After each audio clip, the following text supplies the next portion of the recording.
Hello बच्चों, पिछली class में हमने क्वाड्रेटिक क्वेश्चन का रूट्स का नेचर पढ़ा हुआ था। ठीक है, और उसमें मैंने छोटे छोटे कुछ एग्जांपल लिए थे जिसमें मैंने आपको बताया था कि अगर डी पॉजिटिव है तो रूट्स रियल और डिस्टिंक्ट होंगे, डी अगर नेगेटिव है तो रूट्स आर अनरियल, और डी अगर जीरो होगा तो आपका रूट्स होंगे वो इक्वल भी होंगे और रियल भी होंगे। ठीक है, और इसके बाद मैंने बताया था कि अगर जो कोफिशिएंट्स है वो अगर रेशनल हैं और डी जो है वो perfect square of rational number है तो रूट्स आर रेशनल। ठीक है, अगर इनमें से कोई भी कंडीशन फेल हो जाती है तो रूट्स आर इर्रेशनल। तो मैंने यहाँ कुछ एग्जाम्पल लिए हैं उसी के बिहार पर, मैंने कुछ 4 एग्जाम्पल लिए हैं, इनके बिहार पर हमें देखना है कि क्वेश्चन किस तरह से सॉल्व होते हैं। तो देखो पहला क्वेश्चन क्या है, ध्यान से पढ़ो।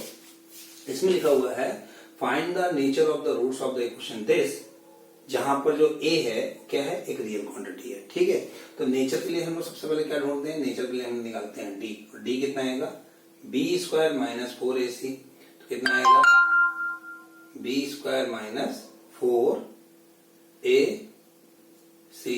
कितना आएगा ए स्क्वायर प्लस। अब ध्यान से देखो, ए कोई भी रियल नंबर हो उसका स्क्वायर एक पॉजिटिव क्वांटिटी आएगी, जीरो आएगा, और प्लस 12 कर देंगे तो ये जो क्वांटिटी हमेशा पॉजिटिव क्वांटिटी है। तो डी एक पॉजिटिव क्वांटिटी है, और डी पॉजिटिव क्वांटिटी का मतलब हो गया जो रूट्स होंगे क्या होंगे, रियल एंड डिस्टिंक्ट। ठीक है, तो ये हो गया पहला क्वेश्चन। दूसरे क्वेश्चन में आप ध्यान से देखिए, दूसरे क्वेश्चन में क्या कहा गया है कि एबीसी जो है वो रियल क्वांटिटी है। ठीक है, ABC belongs from real quantities. ठीक है, और ये कोई क्वेश्चन है, इसके हमें रूट पता करना है। रूट पता करने का सिर्फ एक ही तरीका होता है, पहले डी के बारे में पता करिए। तो डी कितना आएगा, तो डी आपका होगा बी स्क्वायर माइनस 4ac। तो ए कितना है, ए माइनस बी, और सी कितना है माइनस सी। ठीक है, और इसको चेक करते कितना आएगा, ये आएगा b square c square a square minus 2ba। अब ये आता है, इस आइडेंटिटी को खोल के कैसे लिखना है। तो अभी ये टॉपिक खत्म होने के बाद मैं आपको कुछ आइडेंटिटीज बता देता हूं जो अक्सर यूज होती रहती हैं। ठीक है, वैसे भी हमने इस चैप्टर का नाम क्या रखा है, quadratic equation and some basic concept.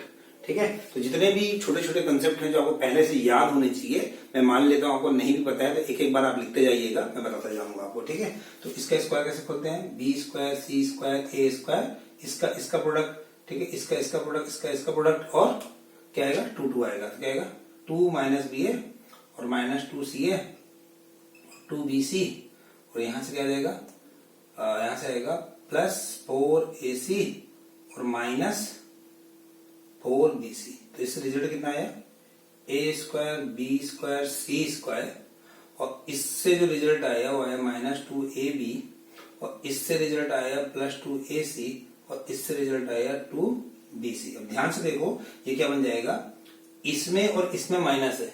ठीक है, तो इसमें ए बी है और इसमें बी सी, यानी बी बेसिकली माइनस क्वांटिटी। क्यों, इसमें बी है और इसमें बी है, इसका मतलब बी माइनस क्वांटिटी है, ए माइनस बी प्लस सी का होल स्क्वायर। ठीक है, अब एबीसी क्या मुझे बताओ, एबीसी रियल क्वांटिटी है, और रियल क्वांटिटी में रियल क्वांटिटी ऐड करके रियल क्वांटिटी सब्ट्रैक्ट करेगा तो कोई भी रियल नंबर आ सकता है, और रियल का जो स्क्वायर आएगा वो जीरो भी आ सकता है, पॉजिटिव। इसका मतलब इसका जो डिस्क्रिमिनेंट है, ये जो क्वांटिटी है ग्रेटर देन इक्वल टू 0 है, तो डी क्या आ गया, कैसे greater than equal to 0, a b c का वैल्यू तो नहीं पता ना हमको, इसका मतलब एबीसी की अगर वैल्यू नहीं पता है तो इनका सम जो भी कुछ है वो 0 भी आ सकता है और कोई भी क्वांटिटी आ सकती है, और उसका स्क्वायर जो होगा हमेशा पॉजिटिव क्वांटिटी होगी या 0 के बराबर। D greater than equal to 0, तो इस बार हम क्या बोल सकते हैं, तो बेटा देखो इस बार 2 कंडीशन आ रही है। अगर डी ग्रेटर देन होता तो रियल और डिस्टिंक्ट होता, और डी इक्वल टू 0 होता तो रियल और इक्वल होता। तो दोनों केस में रियल वर्ड कॉमन है, तो हम क्या बोलेंगे, रूट्स आर ओनली रियल। क्या बोलेंगे, रूट्स आर रियल, जो रूट होंगे रियल होंगे। इक्वल इसलिए नहीं बोल सकते हैं क्योंकि ग्रेटर देन 0 नहीं है, सॉरी इक्वल टू 0 नहीं है, और डिस्टिंक्ट इसलिए नहीं बोल सकते हैं क्योंकि ग्रेटर देन 0 नहीं है। दोनों कंडीशन इसलिए हम सिर्फ रियल के बारे में बता सकते हैं। ठीक है, अच्छा अब आप बाकी के 2 क्वेश्चन देखो। हाँ, मैंने आपको जब नंबर सिस्टम बताया था, मैंने क्या बताया था, क्यों क्या होता है, रेशनल क्वांटिटी से। ये तीनों नंबर कहां से बिलोंग कर रहे हैं, रेशनल क्वांटिटी से, और rational plus rational plus rational एक rational quantity, rational plus rational एक रेशनल क्वांटिटी, और rational plus rational minus rational एक रेशनल क्वांटिटी। इसका मतलब ये भी रेशनल है, ये भी रेशनल है, और ये भी रेशनल है। ठीक है, तो पी क्यू आर के रेशनल होने की वजह से इनके जो कोफिशिएंट है वो रेशनल है, और मुझे इनके रूट्स का रेशनल वो नेचर बताना है। तो नेचर के लिए तो एक ही फंडा होता है, क्या निकालते हैं, तो क्वेश्चन नंबर 3 में हम डी निकाल लेते हैं। डी कितना आएगा बताओ, तो आएगा 2p प्लस क्यू का whole square -4 p plus q plus are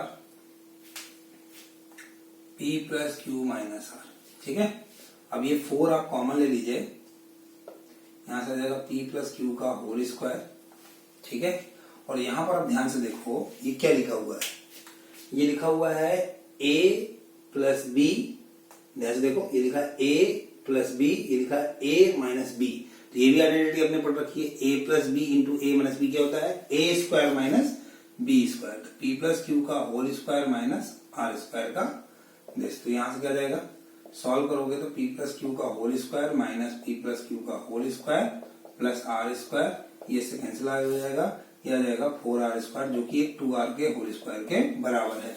तो d तो इसका क्या है, या तो पॉजिटिव हो सकता है तो जीरो हो सकता है, क्योंकि r एक रेशनल क्वांटिटी है, जीरो एक रेशनल क्वांटिटी होती है। तो d जो आएगा वो greater than equal to zero आएगा, यानी कि रूट्स तो इसके रियल हैं, लेकिन जैसे कि मैंने आपको प्रॉपर्टी बताई थी कि इसके जो कोफिशिएंट है वो एक रेशनल क्वांटिटीज है, और जो इसका d है वो एक perfect square of rational quantity है, क्योंकि रेशनल का ट्वाइस एक रेशनल क्वांटिटी है, उसका स्क्वायर है। अगर रेशनल का स्क्वायर है तो जो रूट्स होंगे रूट्स आर रेशनल।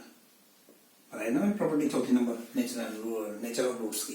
ठीक है, तो रेशनल अगर बोल देते तो बाय डिफॉल्ट रियल है, रियल तो है ही है, क्योंकि अगर डी पॉजिटिव है, ठीक है, या जीरो है, तो डी पॉजिटिव या जीरो है तो रूट्स तो रियल है। लेकिन रियल बोलने का मतलब रेशनल नहीं होगा, लेकिन हम यहाँ पर रेशनल के बारे में चर्चा कर रही थी, इसलिए हमने बताया है कि रूट्स कैसे हैं रेशनल। बाकी सारा कुछ ऑप्शन के ऊपर डिपेंड करेगा। ठीक है, जैसे ऑप्शन होंगे। अगला क्वेश्चन यहाँ पर आप ध्यान से देखो, इस वाले क्वेश्चन में क्या बताया इसने कि इस इक्वेशन के जो रूट्स हैं वो बेसिकली रियल एंड डिस्टिंक्ट है। इस इक्वेशन के जो रूट्स हैं वो रियल और डिस्टिंक्ट है, और रूट्स अगर रियल और डिस्टिंक्ट है तो हम डी को क्या करेंगे, greater than equal to zero. लेकिन पहले क्वेश्चन हम कर लेते हैं सिंप्लीफाई। क्या आएगा, x square minus 6x minus 8a plus a square is equal to zero, और डी इसका greater than equal to zero होना चाहिए, क्योंकि रूट्स रियल एंड डिस्टिंक्ट है। तो उस हिसाब से इसका जो आंसर आएगा माइनस 6 का whole square minus 4 times of minus 8a plus a square is greater than zero. ठीक है, तो आंसर क्या जाएगा 36 minus 4 times of a square minus 8a greater than zero, तो आ जाएगा 9 minus a square plus 8a greater than zero. तो a square minus 8a minus 9 less than zero, तो इसके फैक्टर क्या आ जाएंगे a माइनस 9 और a प्लस 1। ये तो मैंने आपको बताया था कि जैसे माइनस से मल्टीप्लाई करोगे इनइक्वालिटी रिवर्स कर जाएगी। फिर ये है, इसके फैक्टर क्या आ जाएंगे -1 से लेके 9 तक। तो हमसे पूछा गया है a का रेंज बताओ, तो मिनिमम वैल्यू कितनी है -1 और मैक्सिमम वैल्यू कितनी है 9। तो a कहां से कहां लाई कर रहा है उसको हम बोलेंगे रेंज ऑफ a।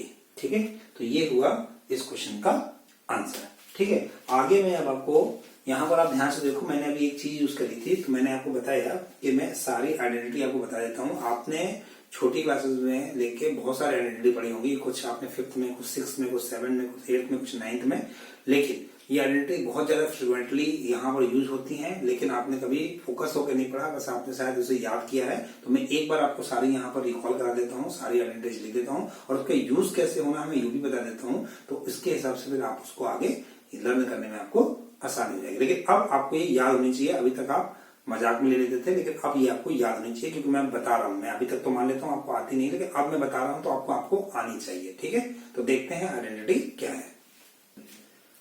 अब हम बात करते हैं आइडेंटिटीज के बारे में। तो आपको बहुत सारी आइडेंटिटीज आनी चाहिए, मैं एक बार रिकॉल करा देता हूँ कौन कौन सी है। नंबर 1, a प्लस बी का जो होल स्क्वायर होता है वो क्या होता है a square 2ab plus b square के बराबर। a माइनस बी का होल स्क्वायर कितना होता है a square minus 2ab plus b square. a plus b का होल क्यूब कितना होता है a cube plus b cube, और इन दोनों का प्रोडक्ट का थ्राइस 3ab, और जो भी कुछ यहाँ पे लिखा उसको लिख दीजिए, बाकी सिंप्लीफाई कर दीजिए, अपने आप आ जाएगा। ये तरीका याद करने का सबसे आसान तरीका होता है। a माइनस बी का जो क्यूब होता है वो कितना होता है a क्यूब, इसका क्यूब माइनस बी क्यूब, और इन दोनों का प्रोडक्ट का थ्राइस -3ab। ओके, यहाँ क्या जाएगा, जो भी फैक्टर यहाँ लिखा वो लिख दीजिए। ठीक है, इस तरीके से यहाँ पर आप ध्यान से देखिए, a प्लस बी प्लस सी का जो होल स्क्वायर होगा वो होगा इसका स्क्वायर, इसका स्क्वायर, इसका स्क्वायर। तो a square plus b square plus c square, और ट्वाइस करके जितने भी टर्म यहाँ लिखे हैं सबका प्रोडक्ट कर दीजिए। तो ab bc c, दो का प्रोडक्ट करना है। इसी तरीके से मान लीजिए आप लिखते हो a plus b plus c plus d का होल स्क्वायर। तो क्या लिखोगे, इसका स्क्वायर इसका स्क्वायर इसका स्क्वायर इसका square, a square b square c square D square, और ट्वाइस ऑफ जितनी भी चीजें यहाँ लिखी सबका पेयर बनाना है। तो a b a c a d, a b a c a d, फिर बी सी बी डी, फिर बी सी बी डी, और फिर एक बचेगा सी डी। ये सारे पेयर आपके आ गए। मान लीजिए ऐसे लिखा हुआ ए माइनस बी प्लस सी का होल स्क्वायर। तो क्या लिखोगे, इसका स्क्वायर इसका स्क्वायर इसका square, a square b square c square 2 times of. अब देखिए प्रोडक्ट, इसका प्रोडक्ट माइनस ए बी, इसका प्रोडक्ट प्लस ए सी, और इसका प्रोडक्ट माइनस बी। एक चीज ध्यान से देखिए, माइनस से उसी में आया है जिसमें बी है, ठीक है, क्योंकि बी यहाँ माइनस में था। तो कभी अगर इस तरह से लिखा हो, सारे माइनस नहीं हो सकते, सारे प्लस हो सकते हैं। अगर कोई 2 माइनस है तो आप तुरंत जज कर सकते हो माइनस जिसके आगे है उनमें कॉमन क्या है, उसी के आगे माइनस होना चाहिए। तो आप डायरेक्टली रिवर्स में भी आंसर लिख सकते हो। A cube plus b cube, sorry, a square minus b square के फैक्टर क्या होते हैं, ए माइनस बी और a plus b. Similarly a cube minus b cube के फैक्टर क्या होते हैं, a minus b, a square plus b square plus a b, और यहाँ माइनस होता है तो यहाँ पर प्लस होता है। इसके बाद नेक्स्ट है आपका ए क्यूब प्लस बी क्यूब। इसमें क्या होता है, ए प्लस बी, यहाँ पे क्या आएगा, ए स्क्वायर प्लस बी स्क्वायर, यहाँ प्लस है तो यहाँ क्या आएगा माइनस ए बी। इसके बाद आप ध्यान से देखो, नेक्स्ट जो आपकी प्रॉपर्टी है उसमें क्या है कि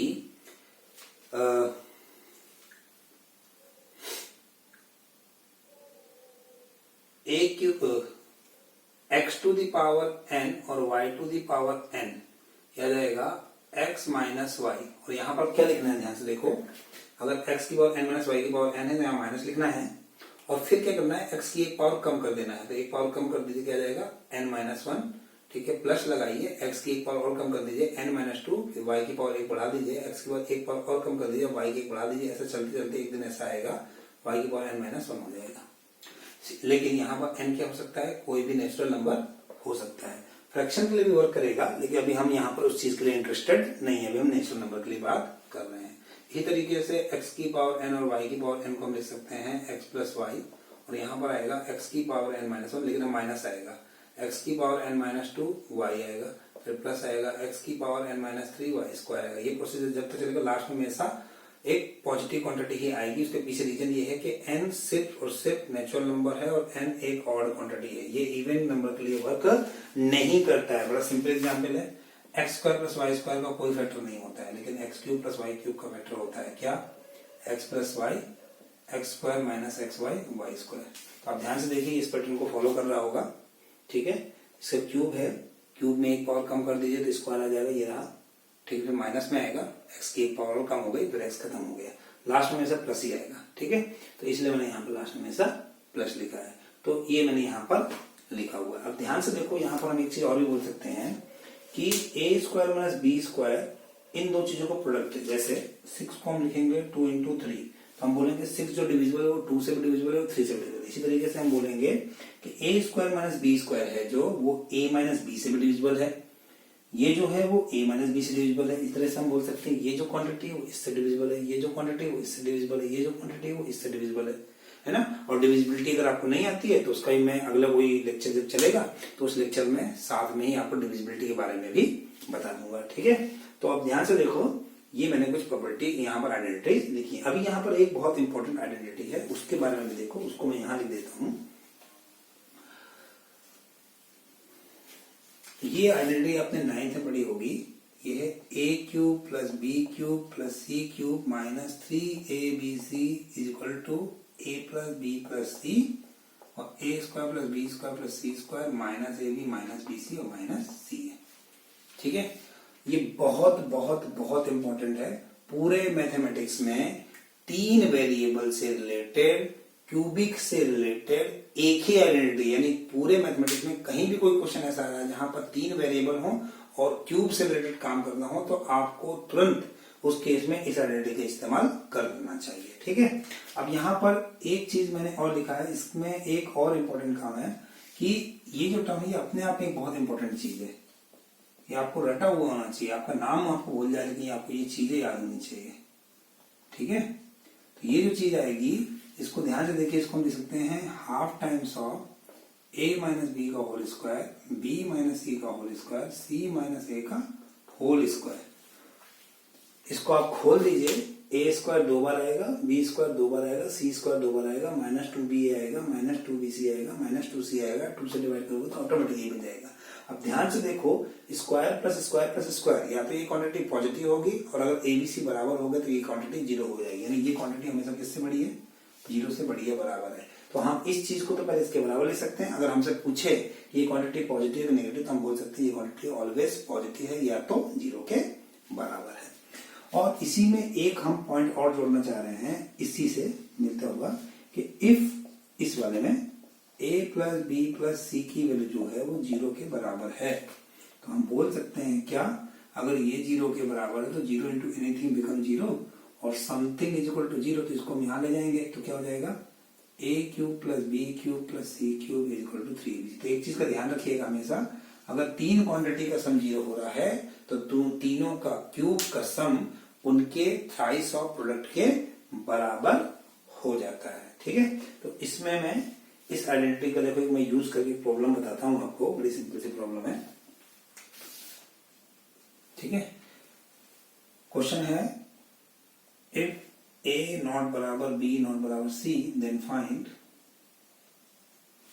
क्या, a माइनस b का क्यूब, b माइनस c का क्यूब, c माइनस a का क्यूब अपॉन क्या, a minus b, b minus c, c minus a। अब ध्यान से देखो, a minus b, b minus c और c minus a, this plus this का सम कितना आ रहा है, 0 आ रहा है। तो ये क्वांटिटी इस क्वांटिटी का सम 0 आ रहा है, ये रहा। और अगर ऐसा 3 क्वांटिटी का सम 0 है तो उनके क्यूब का सम जो होता है वो किसके बराबर होता है, तो ऊपर वाली क्वांटिटी किसके बराबर आ जाएगी, 3 टाइम्स ऑफ तीनों के प्रोडक्ट के बराबर। नीचे क्या लिखा है, इससे क्या हो जाएगा, कैंसिल आउट, तो रिजल्ट क्या आ जाएगा, 3। इसका मतलब कि अगर 3 क्वांटिटी का सम 0 है तो उनके क्यूब का जो सम है वो 3 टाइम्स ऑफ उनके प्रोडक्ट के बराबर आ जाता है। बाकी कट गया, आंसर आ गया 3। अच्छा, ये क्यों लिखा हुआ है, ये अगर नहीं लिखते तो क्वेश्चन अनडिफाइंड हो जाता, नीचे 0 भी हो सकता था। नीचे 0 होने का मतलब क्या हो जाएगा, अनडिफाइंड। अब जो हायर क्लास में कोई भी क्वेश्चन होते हैं वो इन बातों का ध्यान रखते हैं कि क्वेश्चन अनडिफाइंड नहीं होना चाहिए। ठीक है, तो ये मैंने कुछ आइडेंटिटीज बताई हैं, ये जगह जगह यूज होती रहेंगी, आप इनको याद रखना। ठीक है, आज आपका होमवर्क है। साथ में मैंने इस वीडियो के नीचे एक डीबीपी और लगाई है क्वाड्रेटिक की, उसको भी आप करिएगा। ठीक है, और हम देखते हैं कि क्वाड्रेटिक की क्या क्या प्रॉपर्टी होती है। ठीक है, इज ऑफ क्वाड्रेटिक। सबसे पहली प्रॉपर्टी ये है, ठीक है, जितनी बातें हम कर रहे हैं वो इन क्वाड्रेटिक ax स्क्वायर, मतलब बार बार लिखने की जरूरत नहीं, क्वाड्रेटिक मतलब इसी क्वाड्रेटिक की बात चल रही है। ठीक है, तो roots are equal in magnitude but opposite in sign, then alpha plus beta कितना आएगा, 0 आएगा। क्यों, क्योंकि अगर एक रूट अल्फा है तो दूसरा माइनस अल्फा है, क्योंकि बोला गया मैग्नीट्यूड में सेम है, इनकी दोनों के मैग्नीट्यूड सेम है बट साइन में पॉजिटिव, एक नेगेटिव में और एक पॉजिटिव में, दोनों का ऐड करोगे तो रिजल्ट कितना आएगा, 0। और उस हिसाब से क्या जाएगा, माइनस बी बाई ए 0, तो बी 0 होना चाहिए लेकिन ए 0 नहीं। अरे ए तो वैसे भी 0 नहीं हो सकता, नहीं तो क्वाड्रेटिक खत्म हो जाएगी। ठीक है, तो जब भी कोई बोलता है रूट्स इक्वल इन मैग्नीट्यूड है बट अपोजिट इन साइन है, तो आप क्या लगा दीजिए, बी की वैल्यू 0 कर दीजिए, यानी कि आप एक्स का जो कोएफिशिएंट है उसको 0 कर दीजिए। इसी तरीके से if roots are reciprocal to each other then product of root is 1। क्यों, अरे एक रूट अल्फा और एक 1 बाई अल्फा है तो दोनों का प्रोडक्ट 1 ही तो आएगा, नहीं आएगा, तो इसे हम क्या बोलेंगे, c बाई ए 1 के बराबर, तो c किसके बराबर हो गया, a के बराबर। अच्छा, एक चीज मैं बताना आपको भूल गया कि किसी भी पॉलिनोमियल में जो हाईएस्ट डिग्री, जैसे मान लीजिए 3 है, a x cube plus b x square c x plus d है, किसी भी पॉलिनोमियल में हाईएस्ट डिग्री के आगे का जो भी कोएफिशिएंट होता है उसे बोलते हैं लीडिंग कोएफिशिएंट, है ना। तो अगर लीडिंग कोएफिशिएंट कांस्टेंट टर्म के बराबर हो जाए तो हम बोलेंगे कि दोनों के जो रूट हैं, इसके जो दोनों रूट हैं वो रेसिप्रोकल हैं एक दूसरे के, है ना। इसी प्रकार से हम अगली बार ये बोल सकते हैं कि if a plus b plus c is equal to 0, if a plus b plus c is equal to 0, ठीक है, then one root is 1 and other root is c by a। ये क्या चीज का मतलब है? तो पहली बात तो ये है कि कोई भी पॉलिनोमियल इक्वेशन में अगर सारे कोएफिशिएंट का सम 0 हो जाता है तो एक रूट हमेशा फिक्स हो जाता है, दैट इज 1, ठीक है। और अगर आप क्वाड्रेटिक की बात करते हैं तो हमें दूसरा रूट बदल जाता है। ऐसा क्यों? देखो हमारे सामने एग्जांपल है एक्स स्क्वायर एक्स की पावर 5 और 3x square plus 2x plus 2 is equal to 0। अब ध्यान से देखो, इसमें अगर मैं x के वैल्यू 1 पुट कर देता हूं तो क्या आंसर आएगा?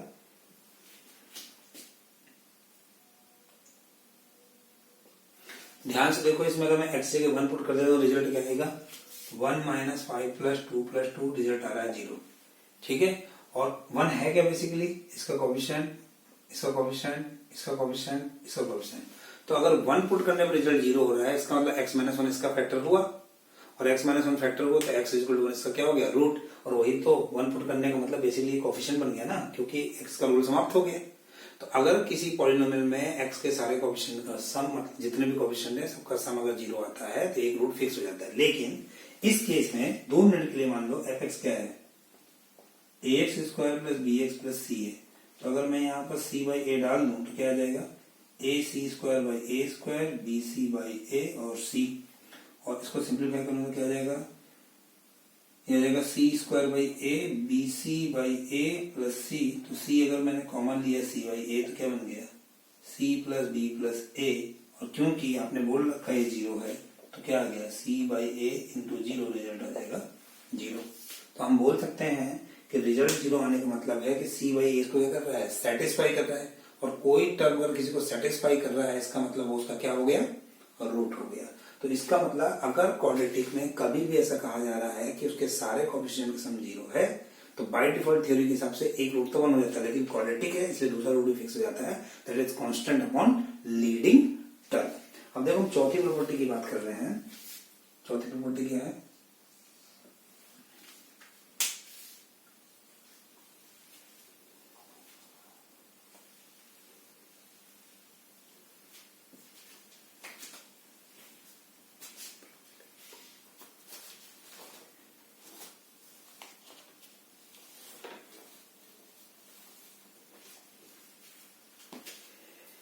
चौथी प्रॉपर्टी क्या है कि if ax square plus bx plus c is equal to 0 become an identity,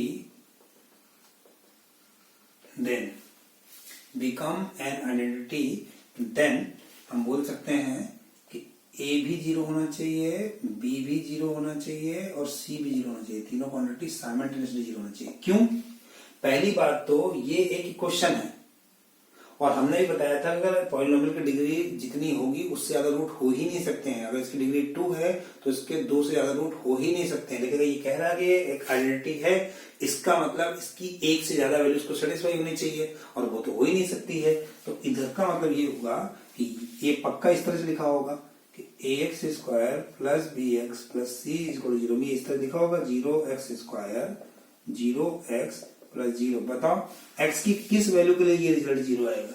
x के लिए आप कुछ भी रख दीजिए रिजल्ट 0 आएगा, x के लिए कुछ भी रख दीजिए रिजल्ट 0 आएगा, x के लिए कुछ भी रख दीजिए रिजल्ट 0 आएगा। इसका मतलब अगर ये हर x की वैल्यू को सेटिस्फाई कर रहा है तो a b c तीनों एक साथ क्या होने चाहिए? 0 होने चाहिए। तो x पर डिपेंड ये करेगा नहीं। यानी कि किसी भी पॉलिनोमियल एक्सप्रेशन में वो अगर हम ये कहते हैं कि ये आइडेंटिटी बन गया है तो इसका मतलब उसके जितने भी कोएफिशिएंट हैं उन सबको साइमल्टेनियसली जीरो होना पड़ेगा। अगर उनमें से कोई भी एक जीरो नहीं है तो वो कभी आइडेंटिटी बन ही नहीं सकता है, वो कोई इक्वेशन ही है और उसका कोई फिक्स रूट ही आएगा। ठीक है, तो ये इसकी हो गई चौथी प्रॉपर्टी। आप पांचवी प्रॉपर्टी देख लीजिए। पांचवी प्रॉपर्टी ये है कि if a b c are real numbers, ठीक है, and alpha plus i beta are is one root of equation a x square plus b x plus c is equal to zero, जहां पर alpha beta दोनों real number हैं और आई क्या है, तो आई की वैल्यू है रूट ऑफ माइनस वन। ये कैसे होती है इसके लिए थोड़ा वेट करो, अभी आप देख लो। मैंने आपको पहली क्लास में बताया था कि जो आई स्क्वायर होता है मतलब एक्स स्क्वायर की वैल्यू माइनस वन हो ही नहीं सकती है, लेकिन एक इमेजिनरी सिस्टम एग्जिस्ट करता है, तो वो मैंने यहाँ पे लिखा है, वो इमेजिनरी वैल्यू होती है root of minus one. Real system में रूट के अंदर माइनस वन नहीं हो सकता है, लेकिन इमेजिनरी सिस्टम में रूट के अंदर माइनस वन हो सकता है और उसी का नाम होता है आई, और इसको हम लोग बोलते हैं बेसिकली आयोटा। इसको हम बेसिकली क्या बोलते हैं, आयोटा बोलते हैं। ठीक है, तो अगर ऐसा है then other root must be alpha minus i beta. और ये आखिरी प्रॉपर्टी मैं आज की आपको बताने जा रहा हूं, इसको भी ध्यान से सुनिए। इफ, और इसके ऊपर क्वेश्चन हम कल करेंगे, आज मैं आपको सिर्फ 4 तक के क्वेश्चन बताऊंगा। ठीक है, तो अगर हम बोल रहे हैं a b c belongs from rational number and p plus root q is one root of equation वही a square plus b x plus c equal to zero. ठीक है, जहां पर p क्या है, एक रेशनल क्वांटिटी है, और जो रूट q है वो क्या है, एक रेशनल क्वांटिटी नहीं है, तो हम बोलेंगे then other root must be. इसके पीछे सिंपल सा रीजन बताता हूं क्या है, other root must be p minus root q। कैसे, मुझे याद करके बताओ रूट्स क्या थे। रूट्स थे minus b plus root d by two a और minus b minus root d by two a. ये बात मैं पहले भी आपको बोल चुका हूं, दोबारा सुन लीजिए। अगर डी एक नेगेटिव क्वांटिटी आएगी, ठीक है, तो एक रूट प्लस में है और एक रूट माइनस में है, और अगर डी आपकी एक इरेशनल क्वांटिटी आएगी तो भी ये प्लस में होगा और एक माइनस में होगा, तो वही तो लिखा है रूट ऑफ क्यू और माइनस रूट ऑफ क्यू, है ना। मैंने पहले भी आपको बोला था, याद करो। अगर कोएफिशिएंट रियल हैं तो इमेजिनरी रूट्स जो होंगे या अनरियल रूट होंगे वो कभी अकेला नहीं आएगा, पेयर में आएगा। इस तरीके से मैंने बोला था, अगर कोएफिशिएंट रेशनल हैं तो इरेशनल रूट कभी अकेला नहीं आएगा, हमेशा पेयर में आएगा। एक प्लस रूट क्यू करके होगा तो एक माइनस रूट क्यू करके होगा। प्रॉपर्टी नंबर 7 देख लेते हैं, क्या है कि if one root is zero then c is equal to zero. कैसे भाई, अगर एक रूट जीरो है तो इसका एक फैक्टर x माइनस जीरो होना चाहिए और एक x माइनस अल्फा होना चाहिए, और अगर ऐसा है तो हम बोलेंगे x square minus x alpha आ जाएगा। तो इसमें कांस्टेंट टर्म तो है ही नहीं है, इसलिए हम बोल रहे हैं कि अगर किसी क्वांटिटी का एक रूट जीरो है तो कांस्टेंट टर्म को आप डायरेक्टली जीरो कर सकते हो। इफ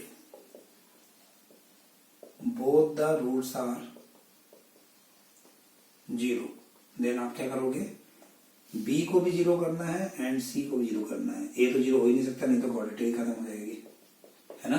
तो हम क्या बोलेंगे भाई, अगर दोनों रूट जीरो होने हैं तो कुछ इस तरह का मामला होगा, तो क्या बन जाएगा, ए स्क्वायर टाइप का होगा। तो ना इसमें एक्स का टर्म है और ना ही इसमें कांस्टेंट टर्म है, इसलिए दोनों टर्म को क्या होना पड़ेगा, जीरो होना पड़ेगा।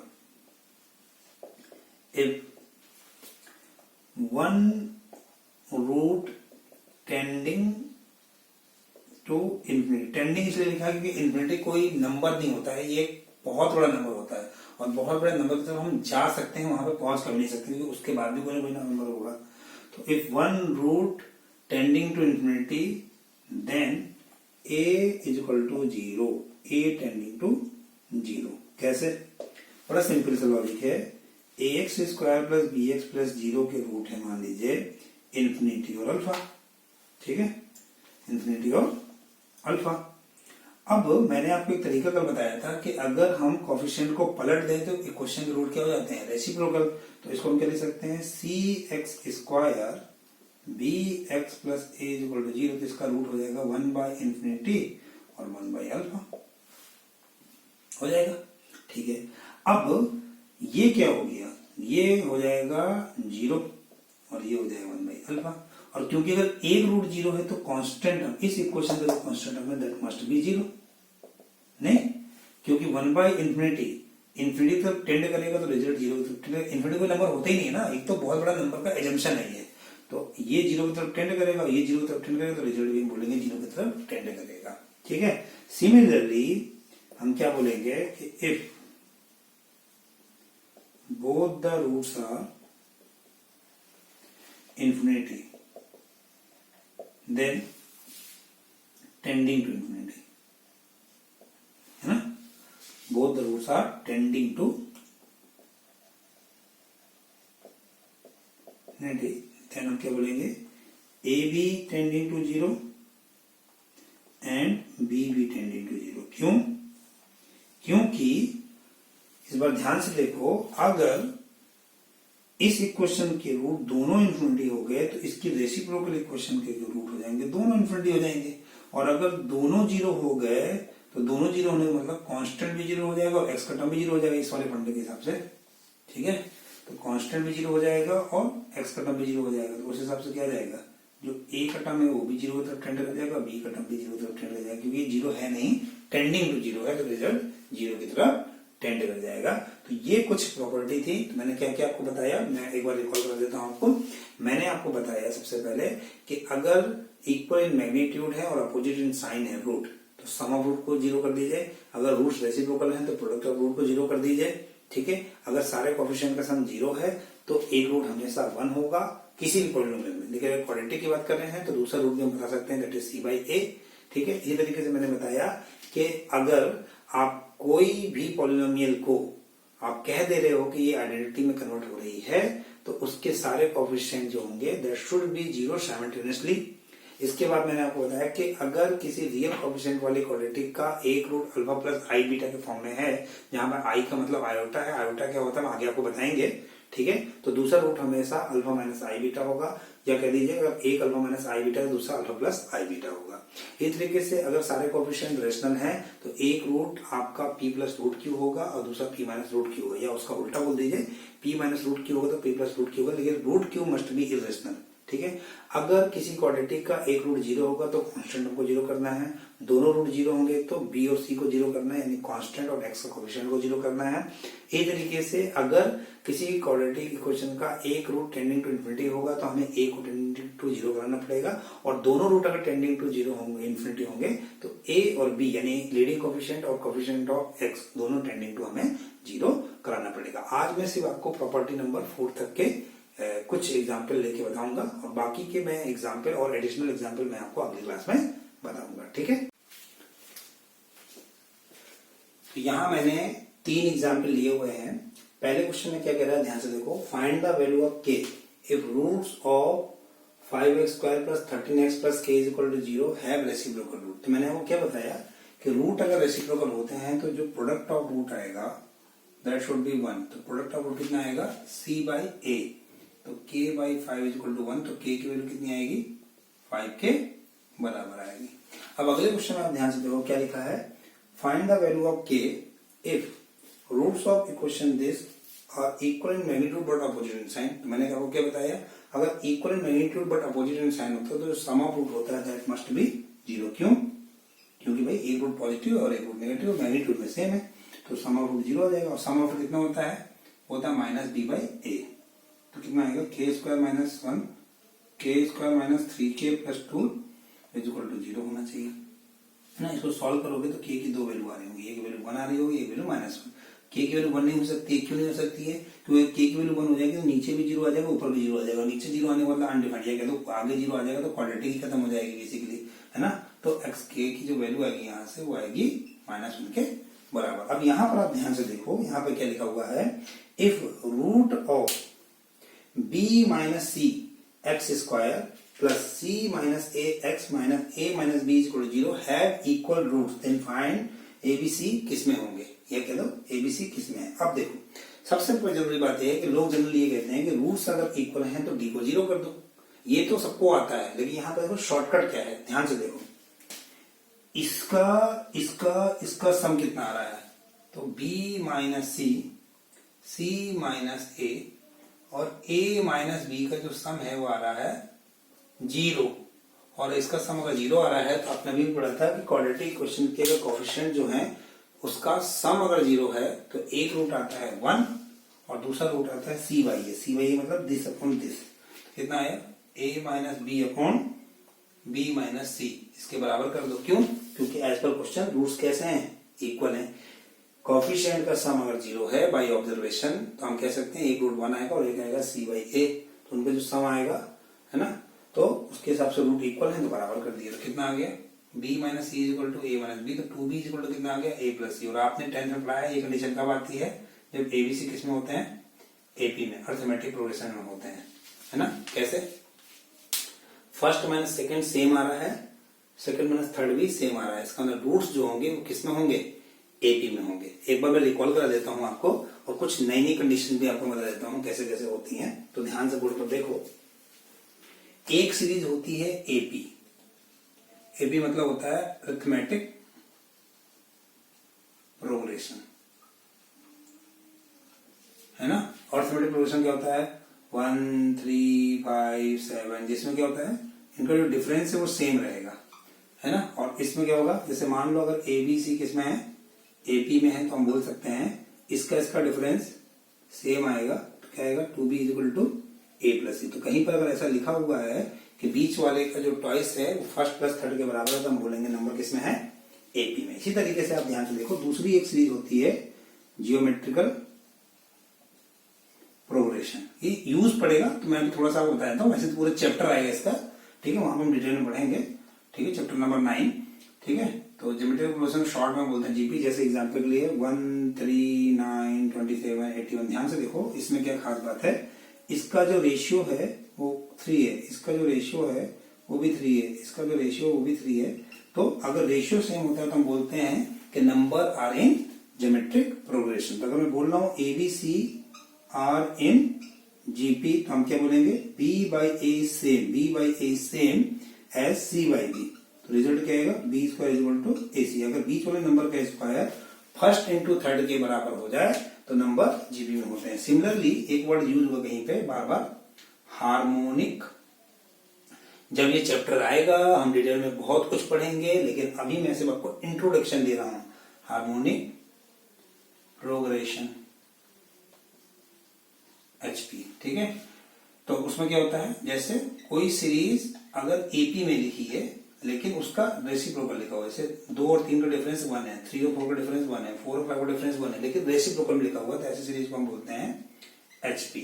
और हम बोल रहे हैं एबीसी अगर एचपी में है तो हम ये बोल सकते हैं 1 अपॉन ए 1 अपॉन बी 1 अपॉन सी एपी में है। क्यों, क्योंकि मैंने बोला है कोई एपी में होता है उसका उल्टा एचपी में होता है, तो एचपी में है तो उसका उल्टा एपी में होगा। और एपी में होने वाला क्या होता है, बीच वाले का ट्वाइस फर्स्ट थर्ड के बराबर। तो कहीं अगर इस तरह कंडीशन लिखी हुई है, या इसको और थोड़ा सिंप्लीफाई करो तो बी इक्वल टू आ जाएगा 2ac अपॉन ए प्लस सी। अगर ऐसा कहीं लिखा है तो आप बोल सकते हो कि एबीसी किसमें है, एचपी में। तो यहाँ पर क्या कंडीशन आई थी 2b equal to a plus c, जो कि ये वाली कंडीशन है, इसका मतलब एबीसी किसमें होंगे, एपी में होंगे, ठीक है।